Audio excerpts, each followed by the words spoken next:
Hi, this is Arun from arunsyoga.in. I'm a software engineer who mostly work with Node.js, PHP, and other backend technologies. And I'm an open source contributor as well. I'm a tantric by birth in a family which is passing tantric wisdom from generations to generations from past 2000 years of legacy, and got lucky to travel across India and got chances to study under various gurus from different backgrounds and disciplines. You could connect with me in arunsyoga.in. Here I'm helping you to design a divine lifestyle which is based on Vedic astrology, tantra, and other yogic system of understanding.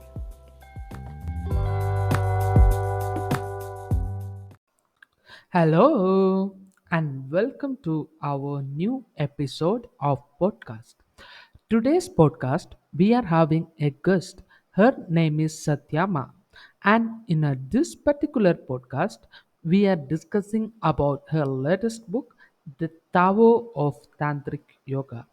Satyama is an internationally acclaimed instructor of Hatha, Vinyasa, and Tantric Yoga based in Thailand. You could connect with her via her website opentobliss.com. Again, opentobliss.com. OPENTOBLISS.com. So, welcome to our next episode of the podcast, The Tao of Tantric Yoga, a book review. Hi all, today we have a guest. Her name is Satyama. She is actually the author of the book called The Tao of the Tantra.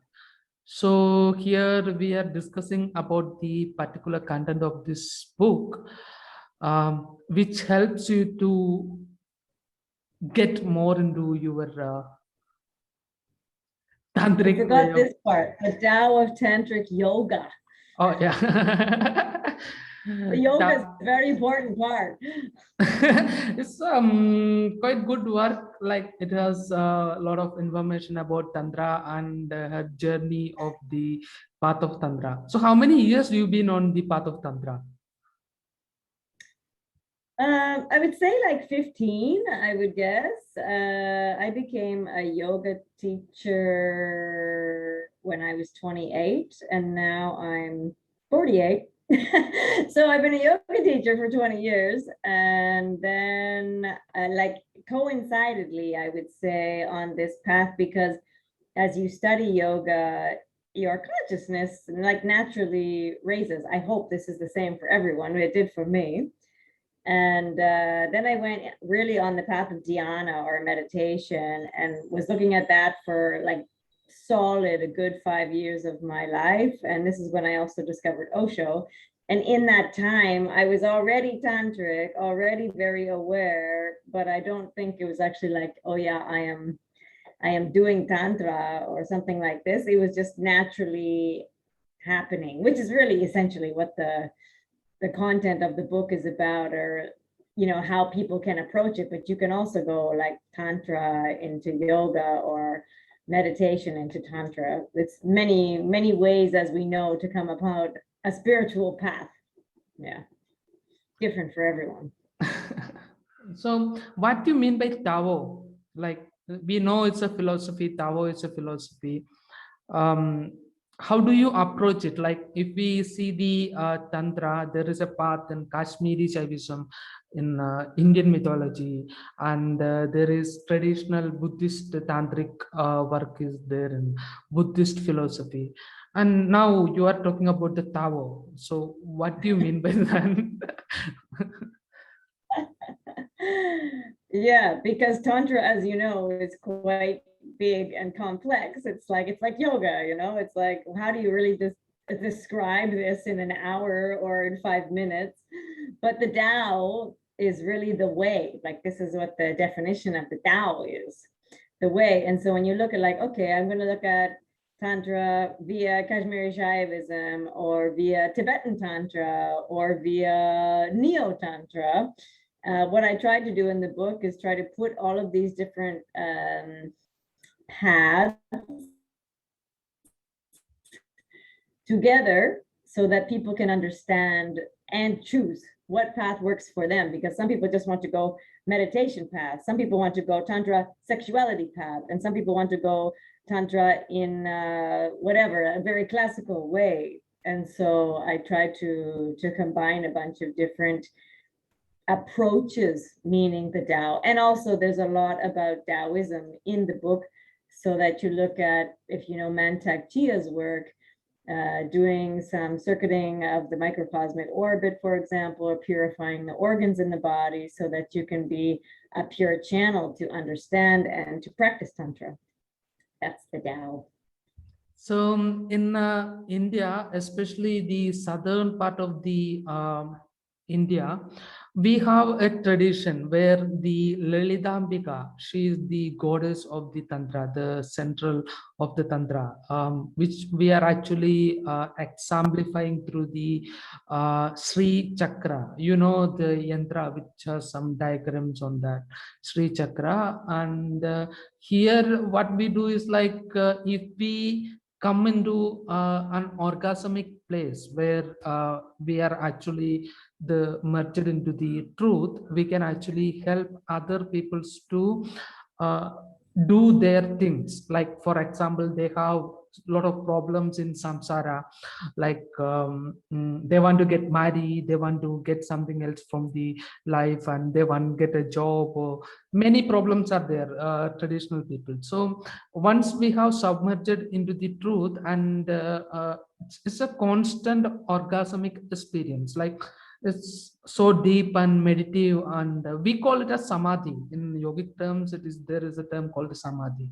So once they reach it there, they can actually help other people to come out from many things, like because the microcosm, the software which we are actually designed to, like the Atman or the soul, the microcosm can do a desired alteration on the macrocosm of this entire universe. So how do you see that? How you came across something like that on the southern Tantra in your tantric journey?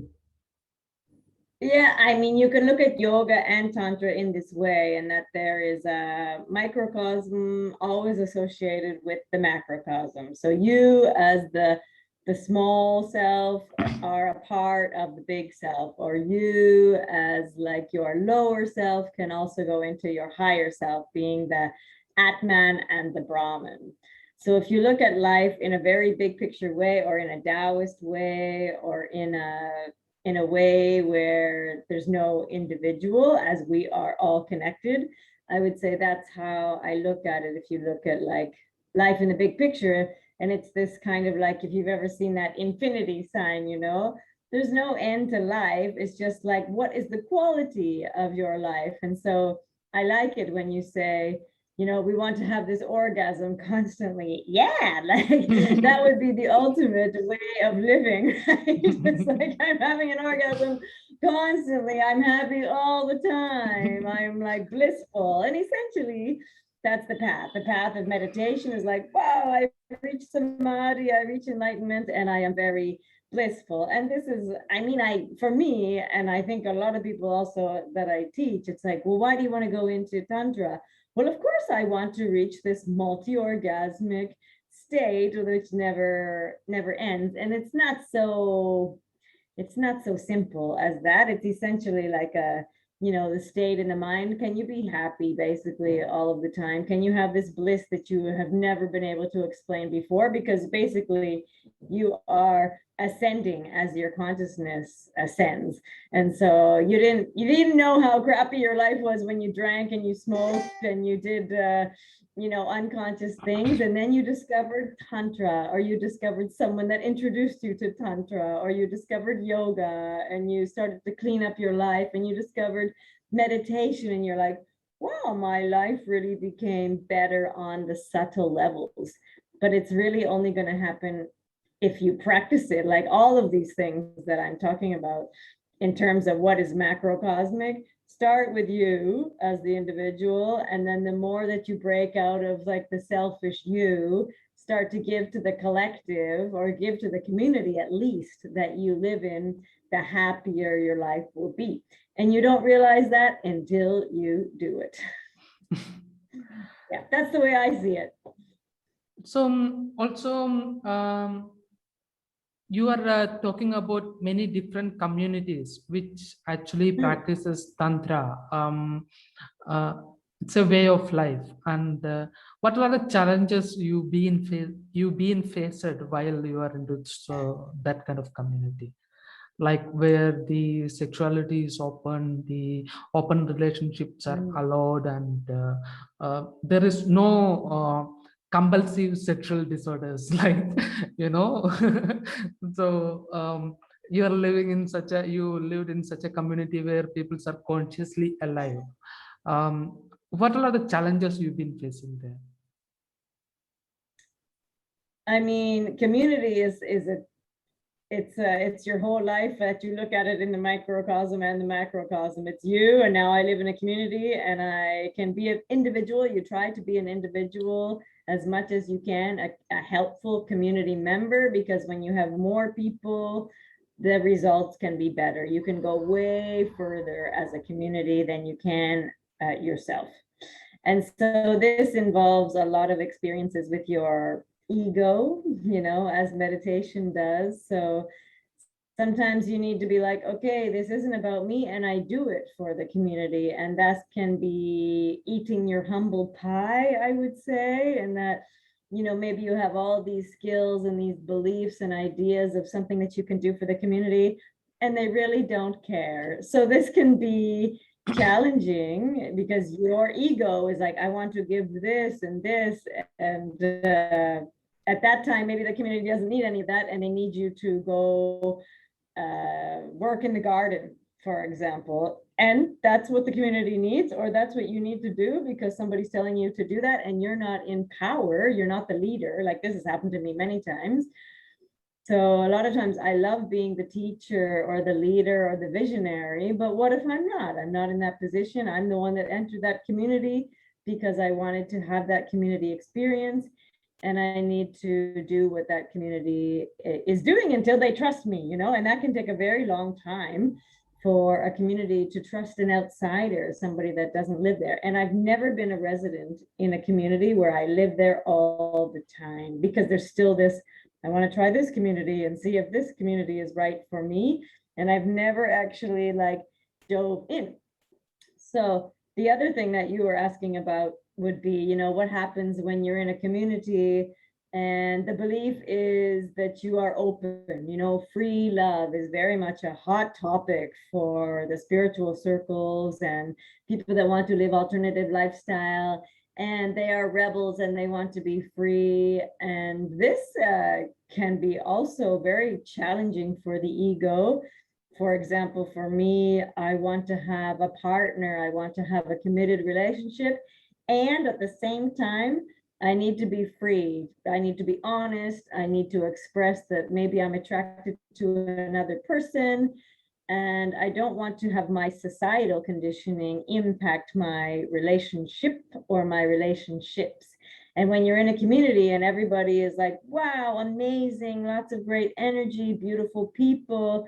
I mean, it's like life, the earth, being in one small area in one community. And then you have to work at, well, you can't just run away. And then your communication has to be better because you don't have that much space or time. It's like in that moment, you must act in that moment or observe in that moment. Or you're with someone and then it's permitted to be with someone else sexually. This is not so common, but if you're going to go into that path, you need to be ready. You need to be like, I'm in my center. I'm not jealous. I don't have envy. And this can, of course, we are human beings. Everybody has jealousy and envy and comparison. And these are lower beliefs, energies, also our conditioning. But if we're human, we sometimes can't get away from it. So it can be very emotional, I would say. And then you have to go meditate, meditate, meditate in order to be like, I'm okay. And then you need to be also very, very generous, you know, with your time. Your heart needs to stay open, or as best as you can keep it open. And you need to be someone that is really like, the more you give, the more that you will receive, for sure. In life, in a community will show you this way faster than life. But you can't come into, well, you can you can come into like, oh my god, what a painful experience, I want to leave this community, it's not for me. This can be up and down, and I have gone through this in my life for many years, looking at, I'm an individual and everything's fine and it can be boring, or now I'm in a community and everything's very exciting, but I'm being ripped apart, you know. So there's a way, I would say, to balance that. For me, half the year I live in a community, and sometimes half the year I live all by myself. So the things like I also has lived in approximately 2 to 3 communities. Like the one of that one I was in Gurukula in Bangalore, and the Art of Living ashram of Sri Sri Ravi Shankar, and Rajneesh's ashram also.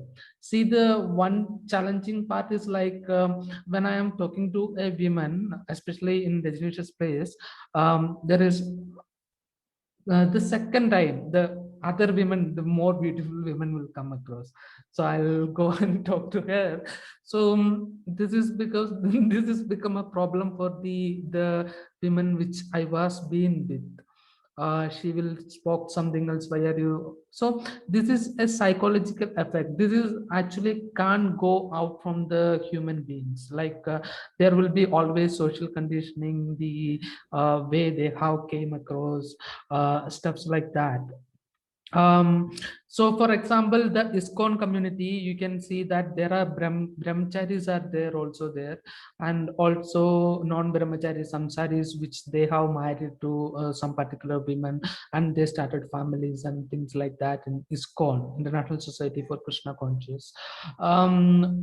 So how do you see that? Like a person who is living in a community, always there will be jealous, always there will be to prove ourselves we are better than the other. That is always existing in a community living. How do you feel about it? How did you came out from that? Or what is that? Well, how do I feel about it? I mean, maybe that's the reason I've never actually decided to be like, I am going to live in a community. Because, or why does Osho have it set up? For example, the Osho communities are really favorites of mine. How is it set up that you actually can't live there? You know, you cannot live there permanently. You can go in and you can visit and have these experiences, but it would probably cause many more issues that a community would need to work on, such as Tamara. I also lived in this community. They all live there. And so much more time is needed to be spent on interpersonal relationships and discussions. And there's small groups and big groups where you expose all of your intimate stuff, like their full satya, full truth and transparency, so that people don't run away. Because when things get hard in a lot of communities, that's what happens, right? Is that they will leave the community because it's so difficult and they have not been able to work it through, and they feel very much alone.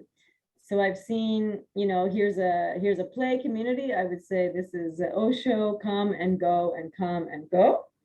And the communication is good there. I've seen also communities where, you know, it's about permaculture or not something about Tantra or relating or communication or meditation.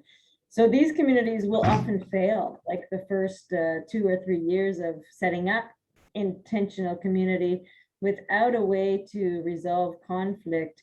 Then people really suffer and can get sick. So there needs to be somebody also that's, I mean, many people working on the interior and exterior health of the people that are there. And everybody needs to feel included and seen and valued. And this takes a lot of time, a lot of work, and a lot of commitment to like, my life is now this community.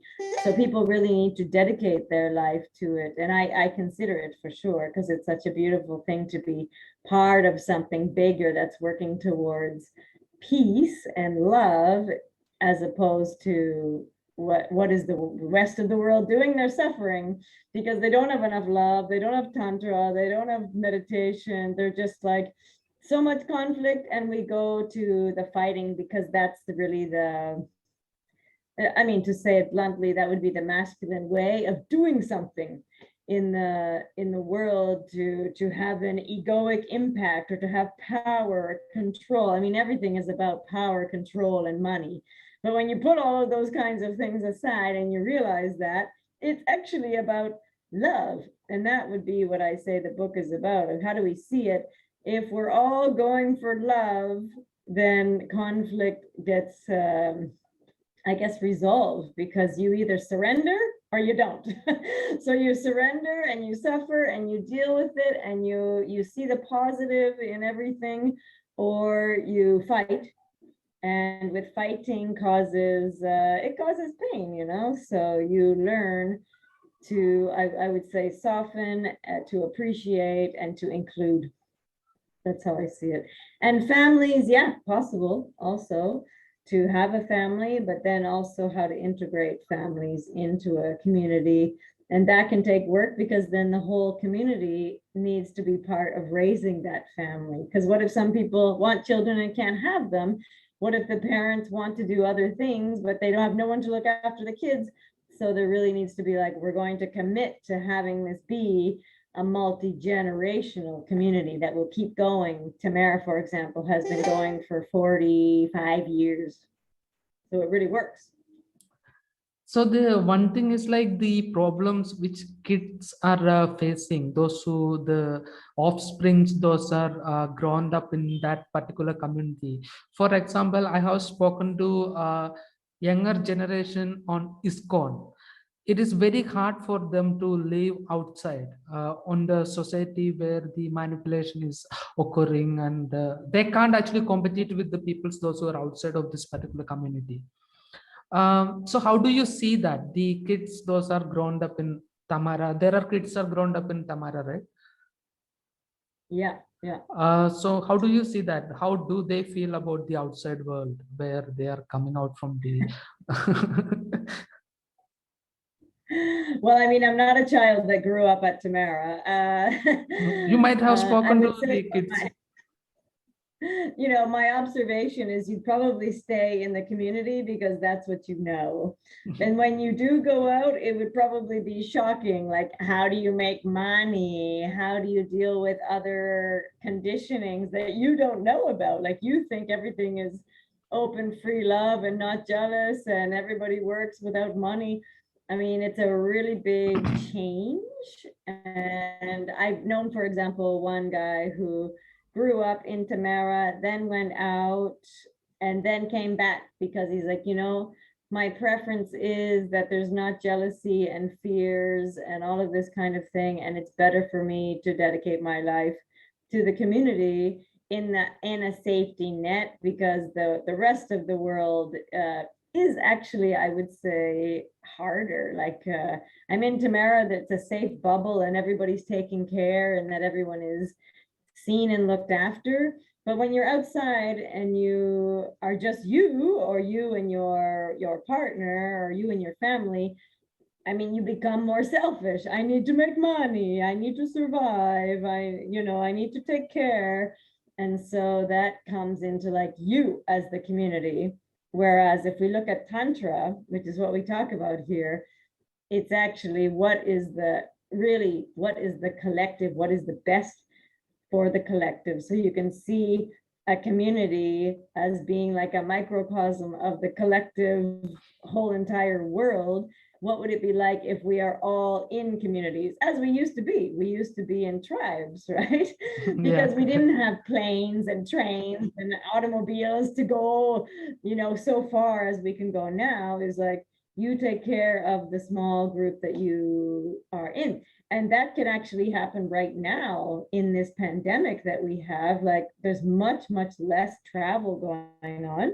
And so maybe we are going back to the cycle of living more in a tribal nature. For example, I live in Copenhagen, Thailand, which is not where I was born, but this is where I have been for the last 9 years. And that I have this community, not so tight of a community, but there's a community of people that are here now. And maybe I must live with these people, just these people, for the next 20 years of my life. Yeah. Continue. So you are living in a Do community we in want to press Thailand. record again? I started recording Yeah, again. keep going. Yeah. Okay. Yeah.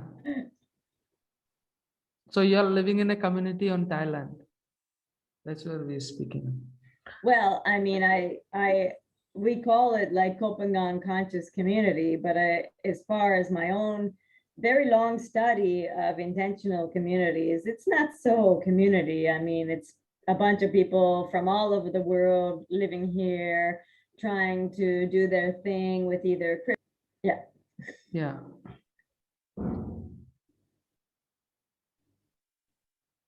Can you hear me? I'm sorry, something is happening. Yes. Some connectivity issue. Hmm. Yeah. Okay. So the intentional communities which you are living in, and the Thailand which you are right now present on, like, for example, so let's say you want to build a community of all these experiences you had. Then how does it looks like? If I want to develop the community, Yeah. If you want to build a community. if I want to build a community, Mhm. I mean, there are lots of attempts here to build communities in Copenhagen. Like there's the teepee, for example, or there was also the Agama community. There's the One Yoga community, the Samakaruna community. These are all like, I would say, businesses that use the word community to bring people in, because all communities need energy and people and skills. And many, many people who are traveling and into alternative lifestyles are seeking a community. Many, many people. I want to live in a community, and myself included. So I would say there's many micro communities, but they would need a lot more development on communication, on integrity building. I would say they need to work on these values that come from yoga, be it satya, truth development, or asteya, non-stealing, especially of time, or brahmacharya, to be into a celibacy zone or into a non ejaculatory zone kind of thing, so that energy is retained and that not everybody gets very, very tired from continuing to give to a community without it being able to give back to those, because there's communities, many lower skills, lower vibration, and then there's higher skills, higher vibration in community, and it all must come together, and everybody needs to be getting something also out of the community so that they remain. The long-term thing is the issue with communities, especially in Copenhagen, because people are still selfish. I need to make money. I'm doing this community thing because of my workshop, for example, or I need to be around people. You know, that many people go to communities for different reasons, also to give and also to take. So what do communities need? Ethics. Communication, yeah, and people really living the truth.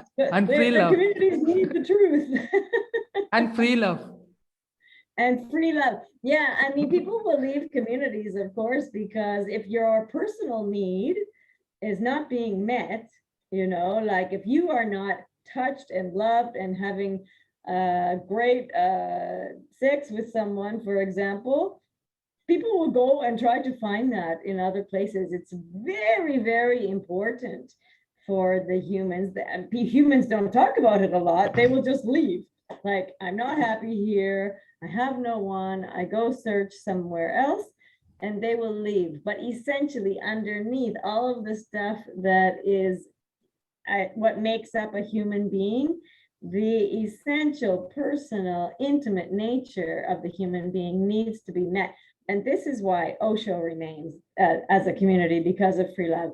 This is why Tamara remains. I mean, people get their needs met. They make sure that you are happy with that, because they work towards this so diligently that you feel happy, that you feel like you are contributing, and that you are loved, and that you're giving love. So this is really, really so important, what life is really about, what the book is about, and what I feel that Tantra is about. If you can refine love, and it's not just, you know, pornography or just having sex or whatever, this is not what people, it doesn't work. It's not what people are looking for. They're looking for like a beautiful partner, the big love, at least the feel of what love can be: intimacy, truth, depth, you know, authenticity. And so these are the qualities or the ingredients that we need to look at in communities, not so much let's go into permaculture. Now, we can find food, you know. It's not that. That can be a project, but it's not what's going to hold a community or a person together in times of a pandemic, you know.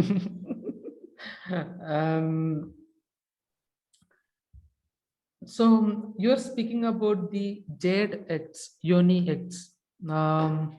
So would you like to talk about that? Like,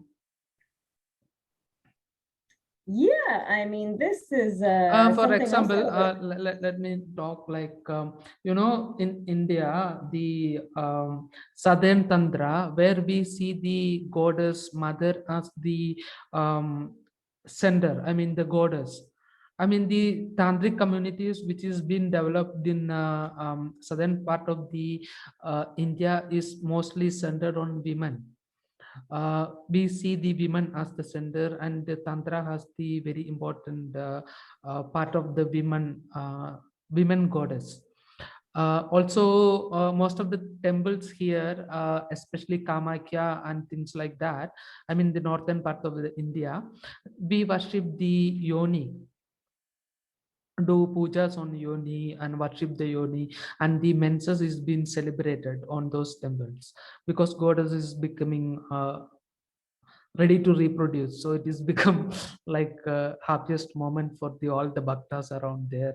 So what is the yoni egg is all about? Like, can you talk about a bit about that? Yeah. I mean, it's something relatively like new, that's very big in Copenhagen, for example.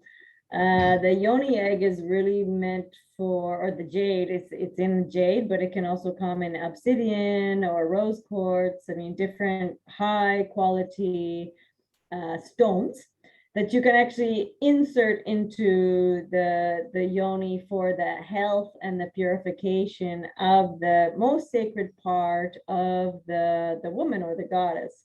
So to use the yoni egg in Tantra, or simply if the person doesn't have to be Tantric, it's, if you are a woman, it is a really beautiful spiritual metaphysical tool that you can use in order to lift the physical organs of the yoni and keep it strong, so that on a physical level orgasm can be stronger, orgasm could be possible. So a lot of times, because women have been very much over time repressed, therefore their sexuality has been repressed. And when you put women at the state of the goddess in Tantra, this is essentially tantric work, then she is going up. She is revered as the goddess and respected. Because over time, you know, women have been like strong women, independent women, women who are healers, you know, really shamed and feared. And still strong women are feared and tried to be put down. And so when you're using the jade egg in the yoni, it's again a collective way of healing what has happened to women over time. So women have learned to be quiet, to not be fully expressive with their sexuality, even with orgasm, and therefore they get sick. Like the human body, if it's not in its natural state or not celebrated or respected, repression will make people sick. This is how people get cervical cancer, for example.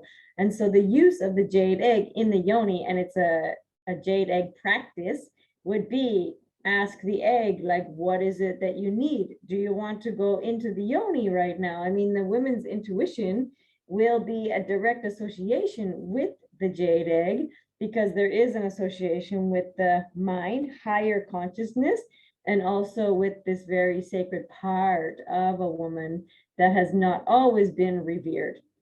And so it's a beautiful way to bring self-respect into woman, because she will often take away her self-respect in order to make peace.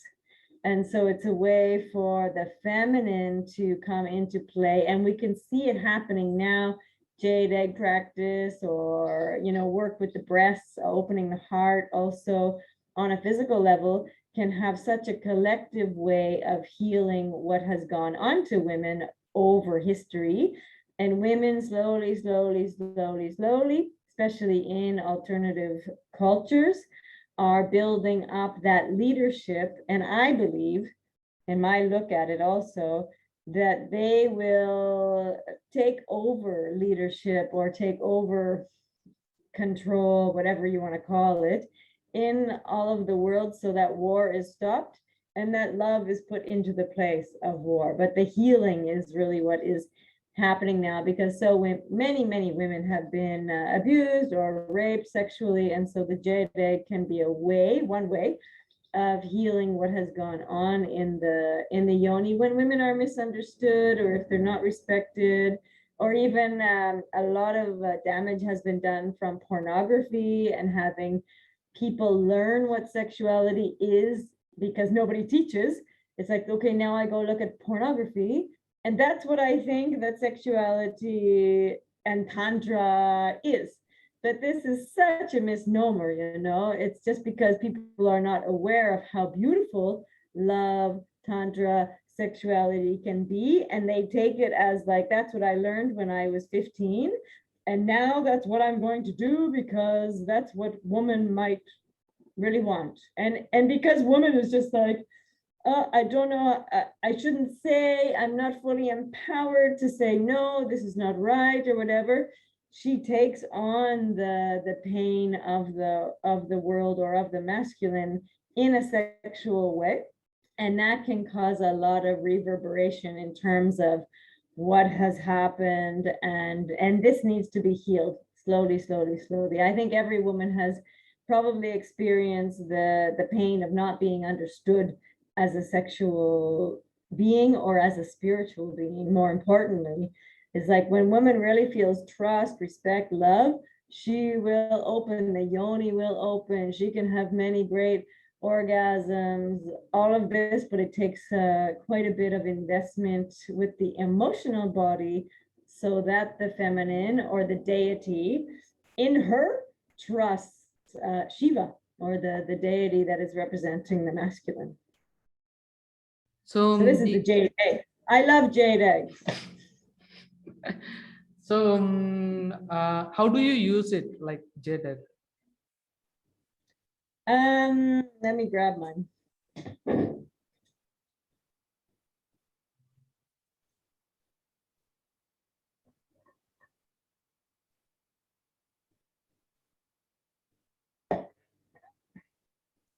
So I have one here that is pure jade. I have one here also that's amethyst. And essentially it's like it's a spiritual tool that you can use, that you would be probably lying down as a ritual for yourself, and it becomes your lover. you know? So it's like, I'm asking this jade egg, you know, do you want to be inside right now? Because oftentimes a woman will allow to be penetrated without it being her truth, without it being communicated. This is what causes the conflicts between men and women. It's like she could not say what her boundary was. And so it's a way to practice boundaries, love, and also to have pleasure. Like the yoni can kind of be engulfing the egg and actually like having this kind of exercise, I would say, of the internal system to bring about more sensitivity. Because a lot of times the yoni has been desensitized in terms of how it's been treated, how she has treated it in masturbation, or how it's been treated through sexual intercourse. So the jade egg can bring about a sensitization, which will bring about more and more pleasure eventually. So you don't use the jade egg, you wouldn't realize it. You do have jade egg practice, and maybe the next time you have penetrative sex or tantric sex, let's call it, then the results, the pleasure, the love, the connection, the energetic feel of it will be that much better. That's how is Tantra associated to meditation, is that life gets much, much better. And so with the jade egg, it's like your sex life becomes much, much better, or the love for yourself becomes much, much better. So sometimes I just meditate with this jade egg. It's like, what do you want me to know right now? Maybe it's not the right partner. And actually she tells me, you know, it's like, if it's not the right partner, listen to this thing, because it's me too. So this is a interesting practice for a lot of women to come into. See, the apart from the all the religions which is comes out from the India, for example, Buddhism, Hinduism, and Jainism, things like that. All these religions are actually making a way for women. Like they are actually the witches, we may call it as witches, like for example the from the west, women who knows more about the medicinal plants and things like that. um, in a time the Semitic religions has killed those women certain times, like long years back, like especially Christianity. They crucified all these women and they killed those women. And right now the in the Israel, like the not Israel, the Palestine, they are all putting women into, they all want the women to go back to the all those dark dresses and comes into the home and just like that. So they believe, I mean the patriarchal community which believe the women has to be inside the home, uh, especially the Semitic religions, not the religions which is comes out from India, because here the more than that of the gods in India, there are goddesses are there, temples for goddesses are more is there more. So how do you see that, like um but if we see the right now the situation, the women in Western countries are more open than that of the women in the countries like India and third world countries. Even though the religion is giving them those freedom, somewhere they have lost that the sense of freedom when they are evolving or whatsoever. How do you see this situation? Where do you see the women can be really empowered? I hope you Well, in have Tamara, for example, have you spoken to any women from India? Have you spoken to any women from India? yeah, So yeah, how yeah. I do, used to live in India. yeah. Yeah. I mean, it's quite different because unless you're going on a meditation path, you probably don't know that you are conditioned to act this way, to think this way, to you go along with what society is telling you to do, right? And so in a second or a third world country like in India or in Palestine, I mean, yeah, the chances of a woman being free are much less. because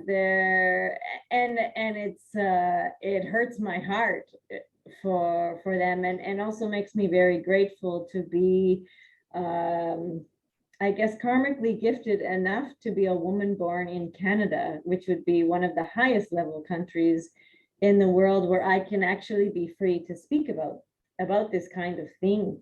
And even so, I would, to say it personally, I battle with being judged, for example, for not having a partner because I might be too free with my expression, my love for the feminine, my desire for women to be free. And so I can say my compassion for women in lesser developed countries is very big. And my prayers go out to them in that they can find a way, be it through community. Like I know women who have discovered Tamara from even Israel, for example, or Palestine, they have found a way to come into Tamara, and then they can grow out of their conditioning. And it is such a gift. I can't express it enough, that you live in a place where the community or men or other women are absolutely not judging you for being a sexual person, which everybody is. Everybody in the world is a sexual being. This is how we were created, is through sex. Even just to come through into this knowledge, this, like, the sex is bad and it's taboo and we don't talk about it and we don't complain about it, whatever. I mean, even to just have a discussion like this is telling of our society that we are growing and becoming more open. But my prayers would be that they can leave a country like that they, work so much to escape, or to be free, or to be in a family which will allow this investigation. So I do a lot of online work with women in other countries, for example, even Dubai, and they are still experiencing like, when you actually cut the clitoris as a way of, I would say, to be repressing women's pleasure. Female circumcision is what it's called. And I had thought before I started working with clients in Dubai that this was like gone maybe 20, 30, 40 years ago, but it's not. I mean, there are still women that I give tantric counseling sessions to that have been clitorally circumcised. And this would be so detrimental to your natural state. You wouldn't have necessarily good orgasms. You couldn't tell your husband how to do it because he wouldn't allow it and he wouldn't speak to you. And so the work is really essentially just starting for the whole entire planet. And sometimes with the Western world, we're very backwards and we think just about money and whatever. And then we go into Eastern to look at like slowing down and meditation, etc., where meditation has started in India. But there are ways, I think, where I really work towards combining the East and the West. And I have such a privilege, I worked a very, very long time. And then I'm like, I'm going to leave Canada and discover India. Okay, like this is a lot of work, a lot of courage also for me as a woman to be like, I'm going to go to India by myself. Very difficult. Oh my gosh. Very difficult. Indian men looking at me, judging me, touching me, grabbing me. And I'm like, whoa, none of this would ever happen to me in Canada or America or any other European country. But it's happening here because they are projecting on me. They watch movies and they think that they are allowed to do this because Western women are easy. Not. This is not the truth. And this is what we need to go through in terms of education. Meditation is really the key to be like, what is life as it really is? What is this moment as it really is? It's not your projection that this woman from Canada or America is going to have sex with you. Not at all. It's not going to happen. It's simply a projection, a wish, a suppressed desire trying to come out in a weird way because you never talk about Tantra, you never talk about sexuality or emotions or whatever. So if we can really come into the heart, have open communication, have meditation. It's so important. The meditation is so important. You can't just go Tantra and think that you are some tantric master and that you've mastered all of life, because it doesn't happen like this. It's a very spiritual thing. So when all of these kinds of things with patience can happen, then the feminine will rise, and it'll take hundreds of more years, I would say, for even women to feel free or safe in other countries. So these are always prayers, and I see people in other countries, women develop and being like, from Egypt, like, wow, I've never felt so free. Even from Brazil, the other day a friend of mine was like, oh, I could never walk around in my bathing suit because men would always be attacking me. She's like, I'm free here in Copenhagen, and it's like, wow. And so to hear this is very much a reality check as to where we are at. I feel very safe and very free, but I'm also very empowered, and I will protect myself all the time. So not every woman is there, for sure not. Not every woman was born in Canada with the rights that I have. You are talking about the goddess Tara and Kali. Those are two extreme symbols for feminine.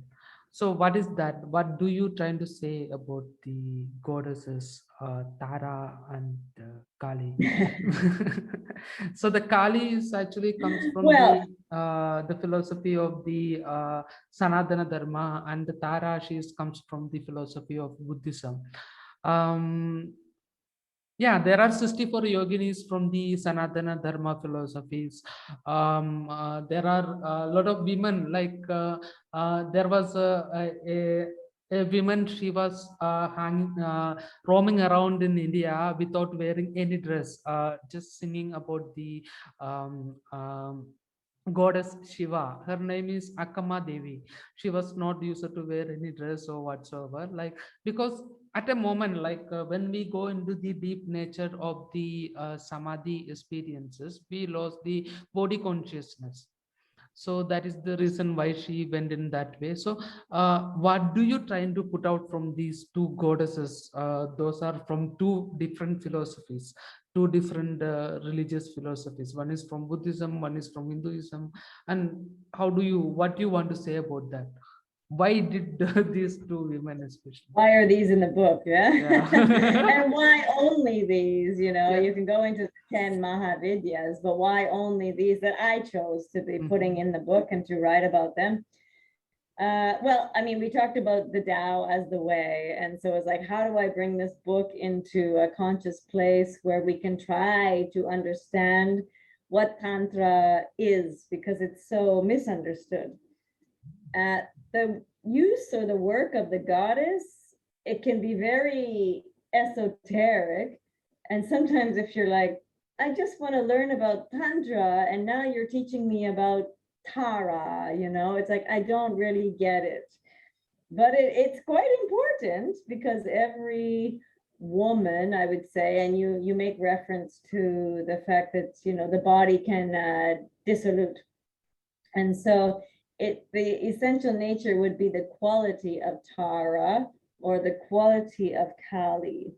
And to portray this to everyone in the world, especially to men who maybe don't have an idea about Tantra, is that to see woman not only as the mother, or not only as the whore, or not only as the goddess. You can see women in many, many, many aspects. We call it archetypes.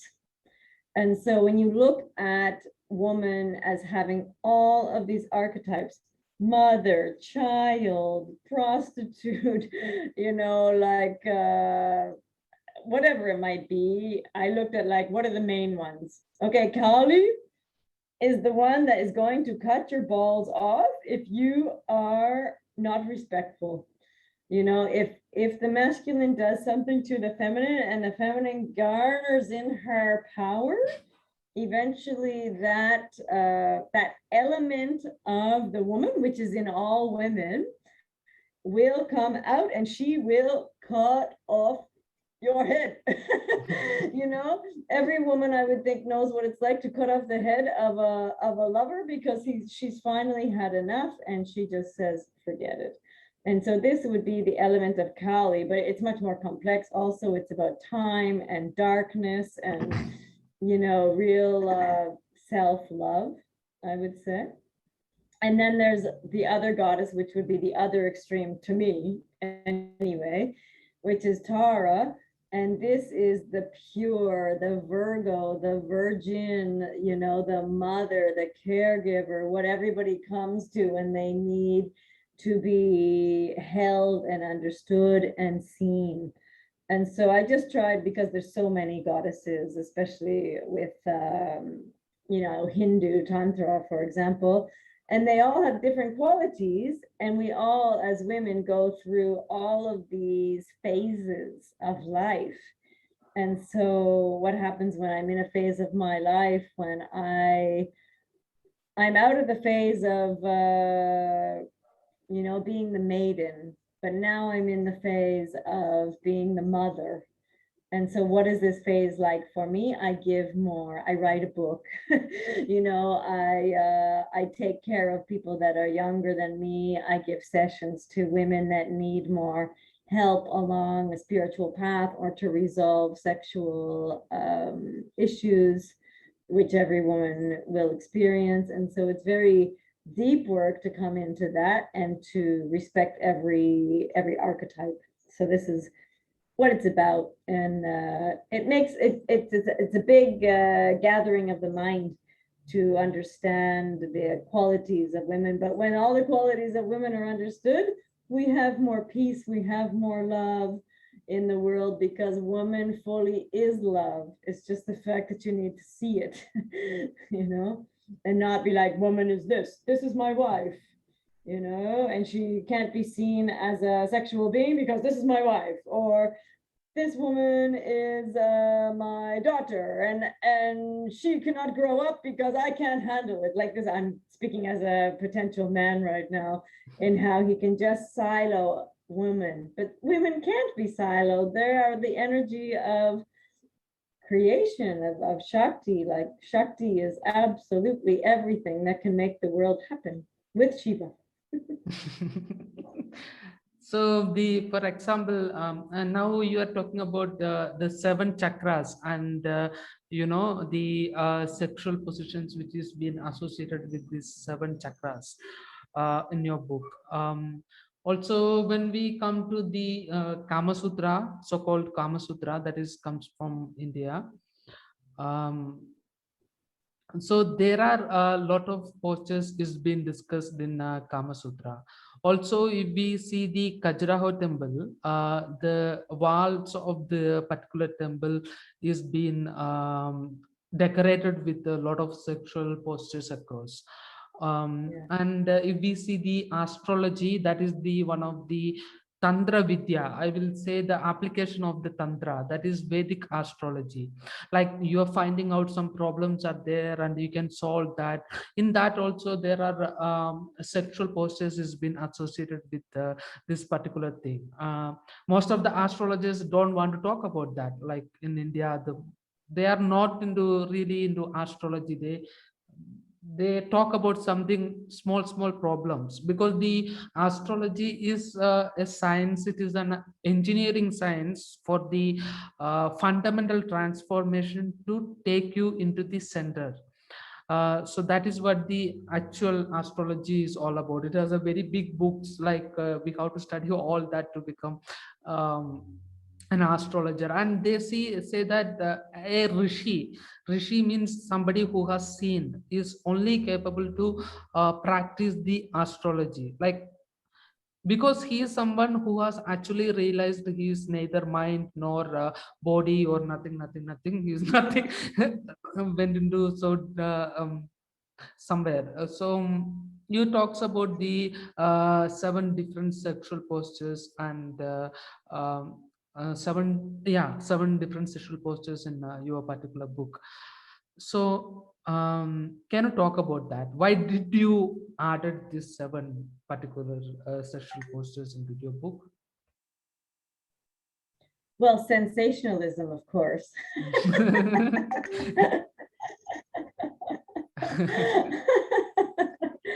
I mean, you say Tantra and people's minds goes, I want to learn more about sex. Teach me something, you know? Yeah, So, so see, the thing is like the tantra is actually revolve around the orgasmic experience. There is physical orgasm, there is intellectual orgasm, and there is real orgasm, which is actually samadhi experience. Tantra is actually speaking about this orgasm, but without understand exactly. but without understanding your physical orgasm or your intellectual orgasm, you can't differentiate between the physical orgasm and intellectual orgasm. you know For Yeah. sure. But I mean, that's a lifelong process and study when we look at spiritual things, right? It's like, okay, first, I mean, for me, I started my spiritual path from physical yoga. Mhm. And so I'm very connected to the physical body. It's part in my astrological chart, it's the strongest element about how I know the physical body, how I can work with it, how I heal it. Everything about my existence would be like how to really fix the body. And so the body is actually so complex sexually too. We never talk about that too much. But I mean, there's with women, you can have 7 different kinds of orgasms that most people on the planet don't even know. And so when you get more and more refined with the way that you look at the body, with the way that you look at the mind, or the way that you look at sex or meditation, all of this can be refined, refined, refined. And as you go up the chakric system, of course, we become more refined. But if you don't, you just stay at the level of physical clitoral or ejaculatory orgasm. We know this, we know it creates children. Okay. We're not looking at Tantra just to procreate society. We're looking at it for, like, as you say, the ultimate orgasm with the universe. This is very exciting for me, and I hope for other people reading the book. It's like to go beyond something that you don't know and aspire to like go to the top of what refinement, what wisdom, what samadhi can actually be or add to life would be the ultimate experience of when the sperm hit the egg or when the whole entire universe was created. This is Tantra. So that orgasm can be achieved, if you want to call it an achievement, when you look at the chakras. And I put it in there because I want people to go for this kind of orgasm or this kind of orgasm. I mean, at least this. Wow, we have connected with the mind so much. We are in so much bliss and in love with each other. I can read your mind, I can see your soul. This is like something much more elevated than just a physical body contact. And then if two meditators are put together and they actually make love and they really love each other, they actually don't need to have physical sex. I mean, by the time I get to the end discussion of the Sahasrara chakra and how you make love on Sahasrara chakra, I mean, you don't have to have physical sex anymore. You're just having it with you and your lover and God, or whatever you want to call God. Or you're just having it with you because you are God. So this is very high level. It's difficult also to talk about because, as we know, Tantra and meditation are experiential. It's like we try to talk about it, and then people go, "What is it? What is it?" And then you just say, you just have to experience it and try it for yourself. I can write a book about it, but essentially you're going to have to meditate, and then you're going to have to make a dedication to Tantra and these gods and goddesses that we speak about, and you're going to have to go through the many trials and tribulations that we go through to come to your own conclusions and experiences, and hopefully samadhi with a beloved. This is the ultimate, but essentially every big tantric experience that I have had, that's really, really like connected to the divine has actually been with myself. The irony of it all is I'm not having sex. I'm making love with the universe. Yeah. Do you want to talk anything else about your book?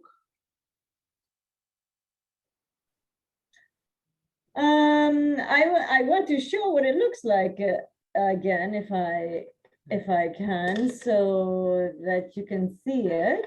This is me on the front having a very blissful experience in Koh Phangan, Thailand. Probably after I just taught a yoga class, a tantric yoga class. There's a very big connection about yoga and tantra, and how I believe that the two need to be studied to understand the path, or the Tao, the way. And so to come in contact with the book, people can contact me, or it's on Amazon as the Tao of Tantric Yoga. I can also send you a link. But I'm also putting it on Goodreads, for example, and Barnes and Noble this month. So it's becoming more and more widespread, and also making an audiobook. Yeah. That's all I would say. Study it first in a book, and then try to do it through meditation and yoga. So also you're offering online sessions on tantra and yoga and things like that, right? If any of the people who are listening to this particular program want to contact you, how can they do that? Oh, they can get in contact with me through the Open to Bliss website. So Open to Bliss is my company. And the email is info@opentobliss.com, or Instagram is just open_to_bliss. You can also get in contact with me through Facebook. There's an Open to Bliss page, or Satyama Ratna Lasby also on Facebook. So many ways, or I have WhatsApp and Line as well, and you can get those details on the website opentobliss.com. It'll be that way. And yeah, online sessions are great if we can't meet in person, because then we can really start the tantric journey together. And in person in Koh Phangan, I offer 7-day tantric yoga intensive retreats, and also 1-day retreats for men, 1-day retreats for women, with an integrative day a month later. So this is a really nice way to look at it, just with same sex, to be able to practice together and understand the different body spirit ways that we go about looking at Tantra. And it's very, very deep, and also community building too. So different things I do online, also Koh Phangan, and I travel when I can. Not so much with the pandemic right now, but I have given sessions all over the world as well. Yeah, thank you for joining us today. Thank you for having me, Arun.